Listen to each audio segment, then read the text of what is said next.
Let's see here, guys. Can anybody hear me? Let me know if you can hear me. Da da da da da. Ta ta ta ta. Hello, kids. Welcome to the Kapitol Life podcast. I am your host, Abby Pagud.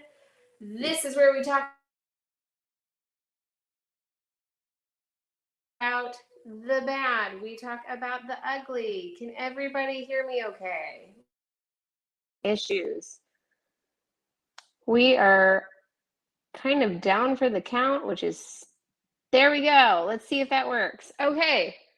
Mercury is in retrograde still. If you guys do not know what Mercury in retrograde is, I highly encourage you to check out Embracing the Wild. It is a podcast that I do with my friend Audra Watley.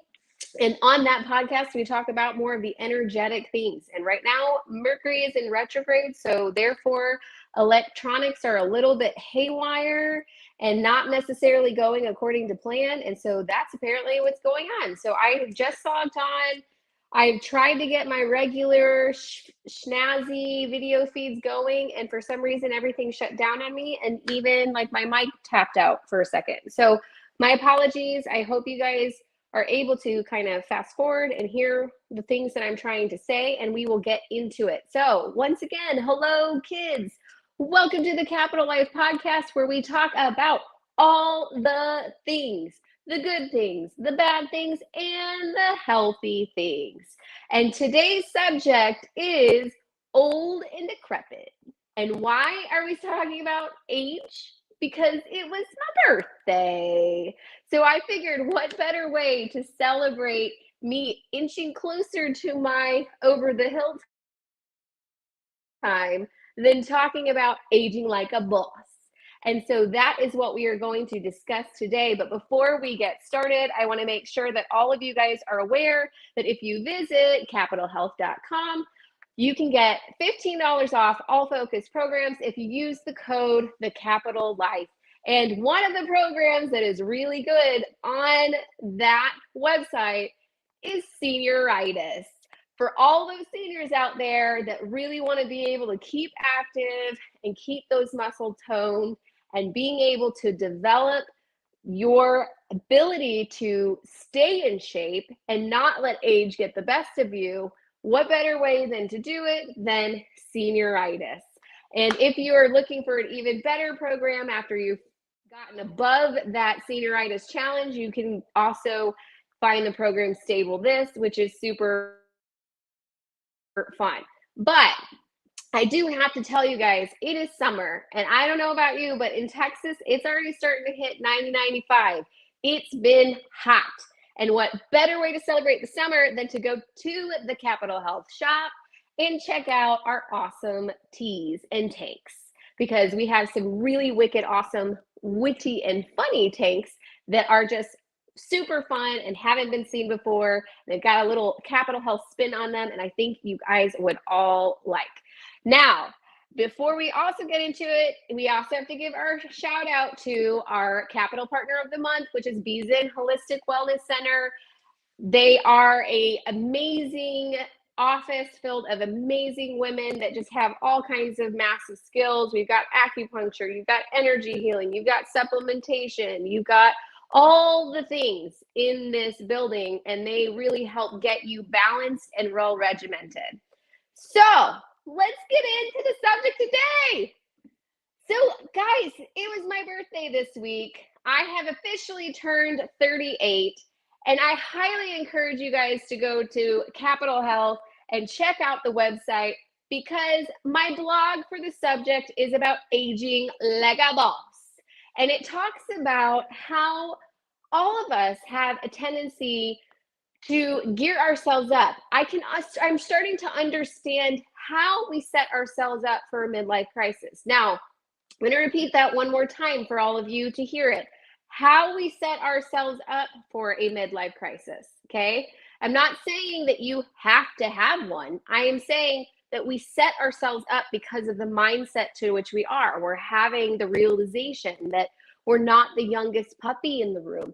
We also start seeing that, oh, wow, I used to be the more youthful, spunky one, and now there's some other kids that are younger than I that are doing the same thing. It's also the concept of hey, I can't do certain activities anymore because, I'd like to not break something, or, maybe activities that you used to enjoy that you just don't have the energy to do so. So I thought it'd be really important to talk about the physical aspect in today's podcast about the aging process and what happens. And it's not going to be so depressing. I know I named it Old and Decrepit, but I did that because it's just funny. We got to have fun with it. We have to remember that age is just a number. And even though we all are aging, because it's inevitable, cells constantly are changing, and sometimes our cells are not necessarily regenerating the same way that they used to in our youth. And that is fine. But if we can understand how that aging process works and possibly take the time to say, okay, what can we incorporate into our daily regimen to keep us on track so that we don't regress into, an old buddy buddy, right? So as you're aging, you have your cells, right? Your cells, like sometimes we end up having damaged cells in our production. And when we're younger, our younger cells are able to really kind of almost regenerate or fix those cells that were damaged and or aren't producing. When we age, our body it just starts decreasing its ability in fixing those cells, or it has a limited ability of being able to still perform our day-to-day functions without those damaged cells hindering us in the future. Okay, so when we were younger, even if we had damaged cells, it did not disrupt our function. It did not become an interference in how we live. But then as we get older, because our body is not as primed, we have a tendency to have those damaged cells, or having cells that aren't working as well, start to either die out or have it become an interference and create a delay. Okay. So we all know we start getting the gray hair, we start getting the wrinkles and the age spots, and we have all of these, visual, physical appearance of agings, right? So we have the sagging skin, we have all of these different things that keep coming into play. Now, one of the interesting thing is our storage capacity for fluid starts to decrease. So especially when it comes to like our skin, if you're not holding as enough moisture in your skin, then you can start seeing that sagging, or that the fountain of youth. Very good. I just saw a comment that said the fountain of youth. So yeah, that is exactly what we're going to be talking about, is how to try and keep the aspect of that youthfulness going, especially when it comes to our skin and hair and our that feeling. And as we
Okay, are we still live? Did you guys can see me? Let me double check this. Sorry, kiddos. I've told you Mercury in retrograde is a doozy, and you never know what's going to end up happening. We got to double check, make sure everything's working okay. It says I'm live, but it's a blank screen. I don't know what is going on. Let's see what's happening.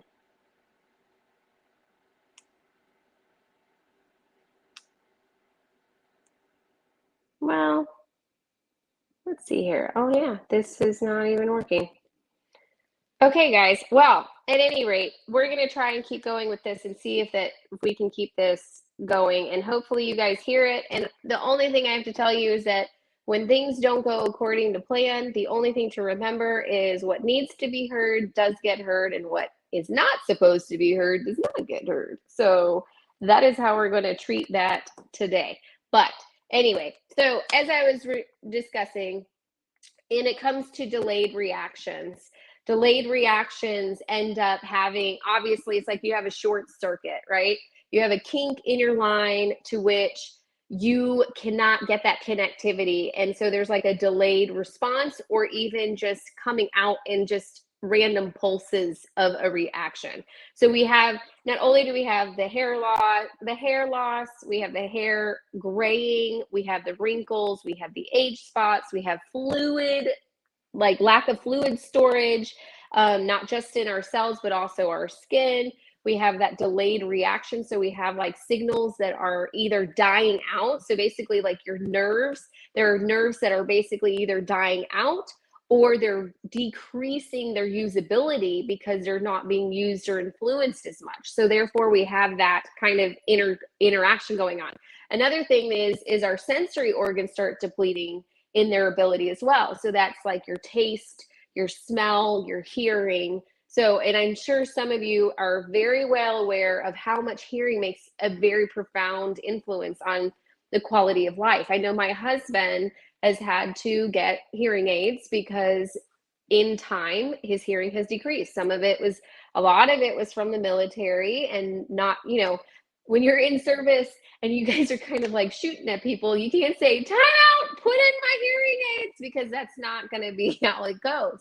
So a lot of that damage like gets done. And then on top of it, his job is in a very, very wild, kind of chaotic environment where there's lots of stimulation.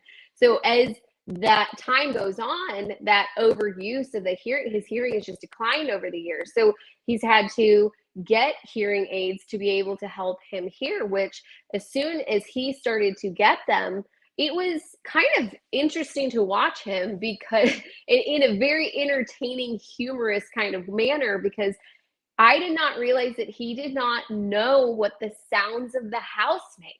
So he could be sitting in a chair, and then all of a sudden the washing machine went on, and it was like the first time he'd ever actually heard it, or the walls would creak, or some plumbing sound would go, and he would just turn his head and freak out because he had never heard these sounds, where you and I would hear them on a regular and think nothing of it. So it's really interesting to see that, as like there's an enlightened perspective once you have that assistance. When I think about sensory starting to deplete, it also makes me think of like my grandfather. He loved certain types of cheese, but like, you open up the fridge and you have that cheese that kind of like mildews over, right? And then it's like, kind of should like cut it and throw it out. But like somewhere in the old age mindset, they'll like take the cheese and just scrape it and be like, it's fine, I'll just eat it, it's okay. And and you're just sitting, and like me in my 30s, I'm like, oh, like completely gagging and witness to this.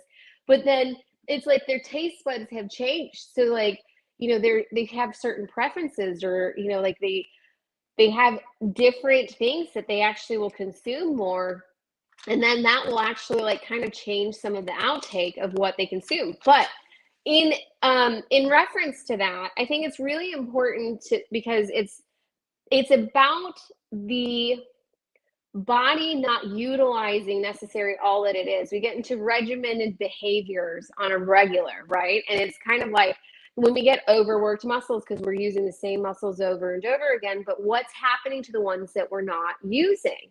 And so I think it's really important to kind of evaluate, well, what are some of the things that happens with our physical body, like our muscles, our oxygen?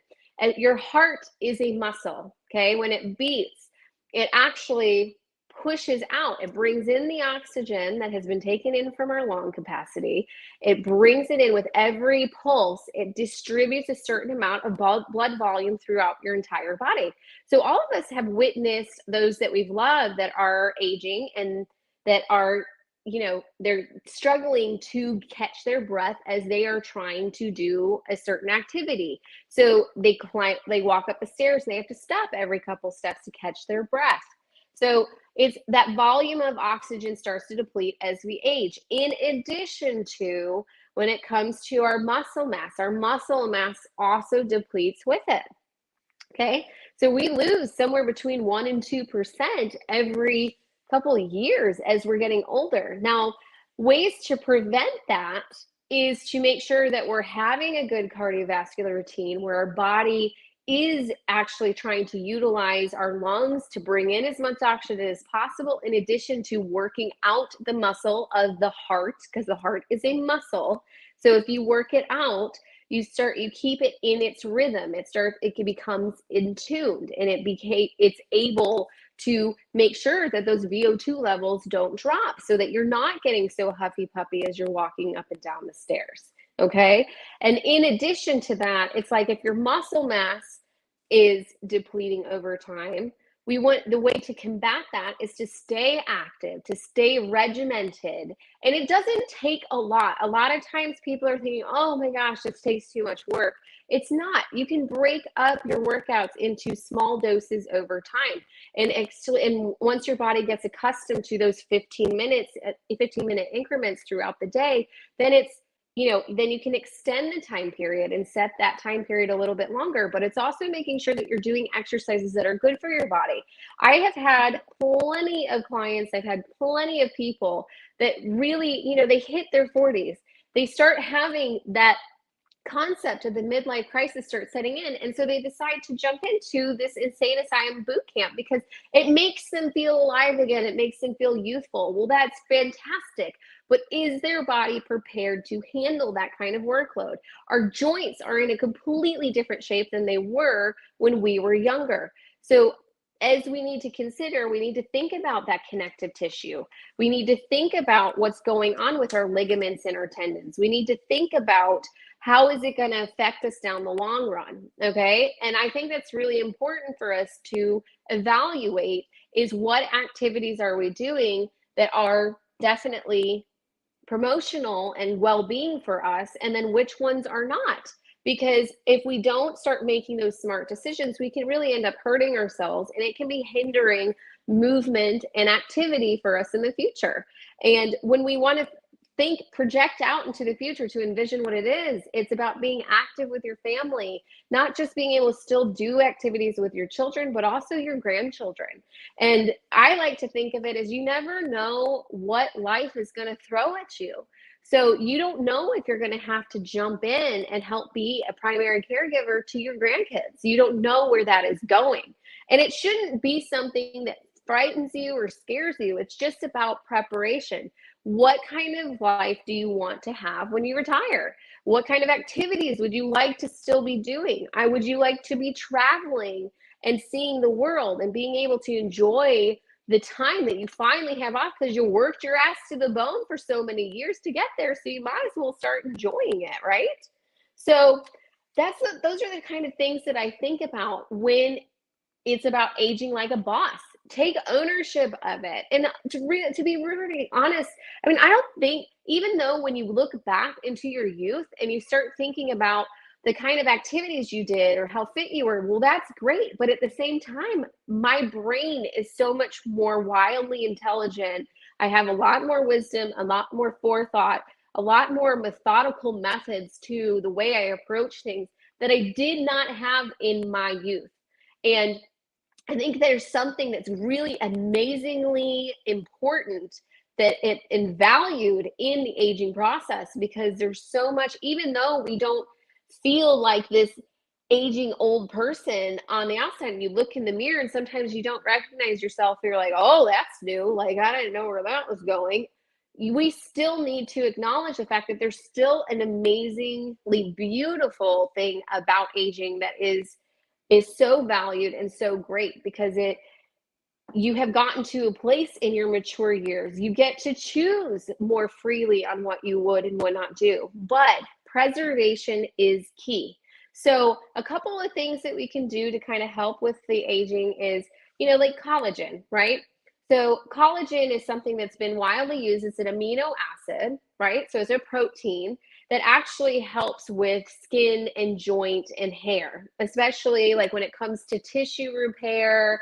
It's assisting improving your immune response, and especially like cell communication and tissue maintenance. So when we think about, our joints, and we're talking about connective tissue is, like your tendons and your cartilage and all of those things. Like, that's why we shrink as we age. Like, you have your vertebrae, and then you have your cartilage in between, and then it starts to deplete. So then you start shrinking. I mean, I remember in high school when I was measuring at 5'1", and if you measure me now, I am 5 foot. I've already shrunk an inch, and I'm only 38 years old.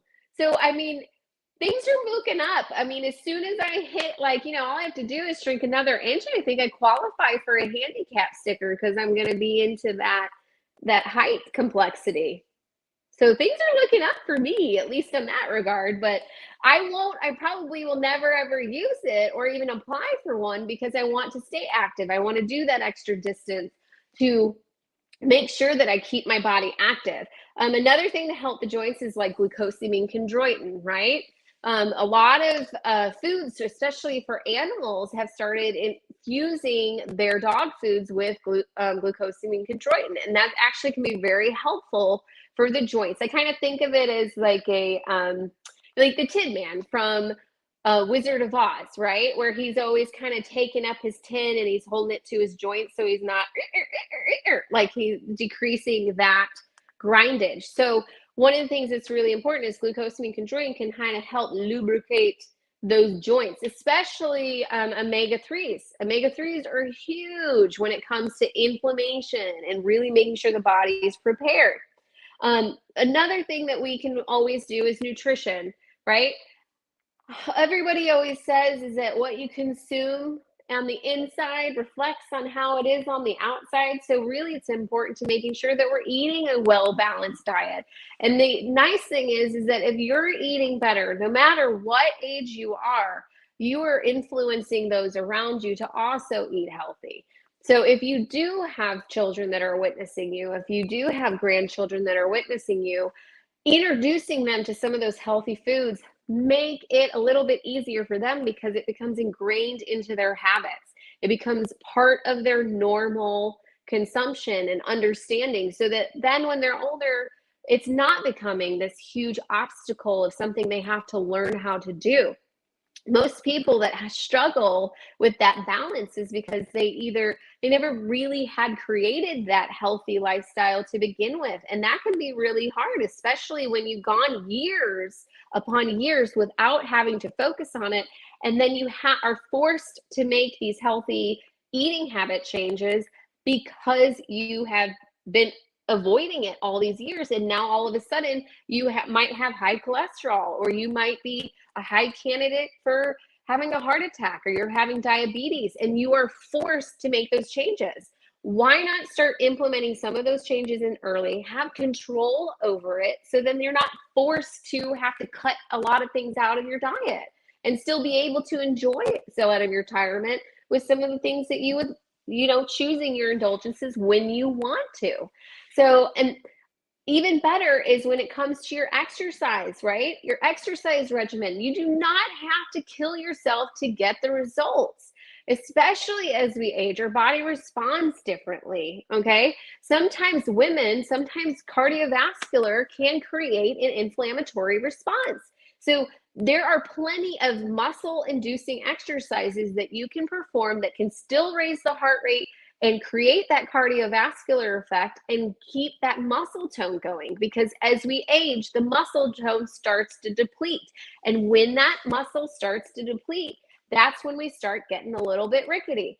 And one of my very, very big things for you, especially if there's anything that I want you to take with you tonight after listening to this podcast, is proprioception. Proprioception is one of those fancy words, and it really has to do with your body's ability to know where your limbs are. Okay. So if you think about, someone that's having to do like a drunk driving test, right? Like you see them, they make you do the alphabets backwards and testing your cognitivity, but they're also like having you touch your nose and make sure that you're like, being able to do that. I don't know about you, but I know a lot of people that have taken my assessments testing proprioception, and they are not able to do that. So I don't even know how a drunk person is supposed to pass that. But I'm telling you, most sober people cannot. So I would highly encourage you to maybe try and test your proprioception. And if you have a second, I'm just going to tell you to get up from where you are. And what we're going to do is you're going to stand on one leg and you're just going to hold it. Okay. Now, depending on your age, if you are 50 and below, the goal would be to hold it for at least 30 seconds. If you're 50 and above, the goal is to hold that balance for 22 seconds. Okay. Anything less than that, your proprioception is starting to deplete. However, okay, we want to make sure that we are working on our balance. And I'm going to tell you a little bit more about this in just a second, but you're going to do that on each leg. So your left leg and then your right leg, and then you test to see how long you were able to sustain it. Lastly, and I'm going to say, please make sure that if you're going to do this next one, either make sure you don't have anything around you that you could trip, or make sure that you're right next to a countertop so you can test yourself. So you would close your eyes, and then you would step onto one leg, do the same balance on one leg, but with your eyes closed. And you have to count how many seconds you can stand without having to put a foot down or losing your balance. Majority of people that I work with can only do this between 1 and 6 seconds. Okay? 1 and 6 seconds.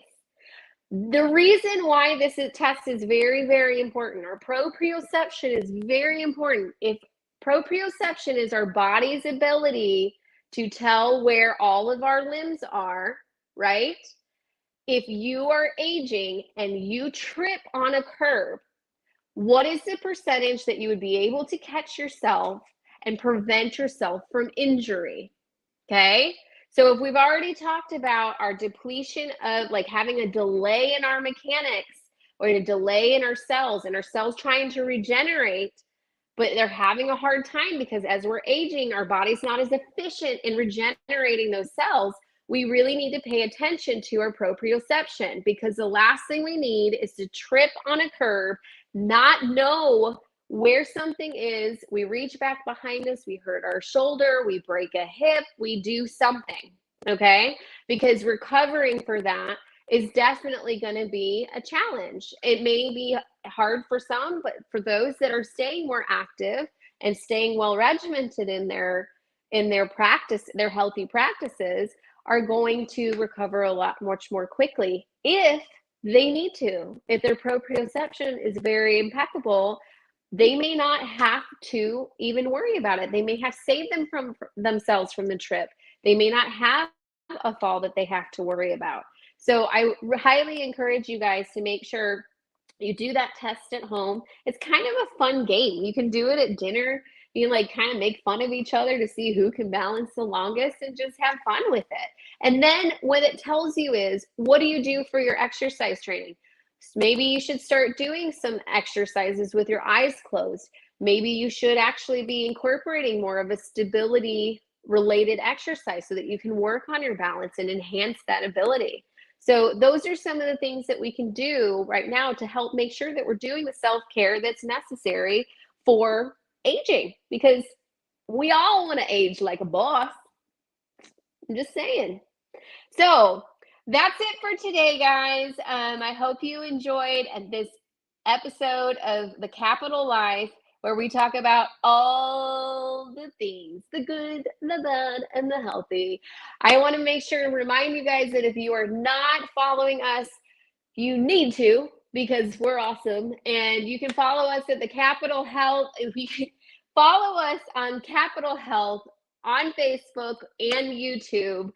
You can also go to capitolhealth.com and sign up for our newsletter, especially the latest one, which is Aging Like a Boss, because it's important. And we're talking, and that one's not talking about what we talked about today. That one's focused more on really more of the emotional components that happen with us when it comes to aging. And how we can kind of prepare ourselves to avoid a midlife crisis or not have our age interfere with our ego. Okay. So don't forget to go to capitolhealth.com and sign up for our newsletter. And then also make sure you tune in next week as we do the Kapitol Life on Saturdays at 5:30. And we have a couple of cool things coming up that are ways that you guys can kind of get in touch and figure out, like, if you wanted to be a guest on the Kapitol Life, there is going to be an awesome way for you guys to apply and then see if you can get selected to be one of my guests. And we'll have I would love it if you guys could answer out those questions and get them to me, because then we can see what are something important that you might want to say on my podcast, in addition to some kind of fun excitement that we can have, because I don't know about you, but when Abby gets squirrely, I get squirrely, and it's a lot of fun. So I would love for you to come be on the Life and have all of the fun excitement that all of this brings. And for everybody at home, I just have to remind you to take care of yourself, because you're somebody's everything. Have an awesome day.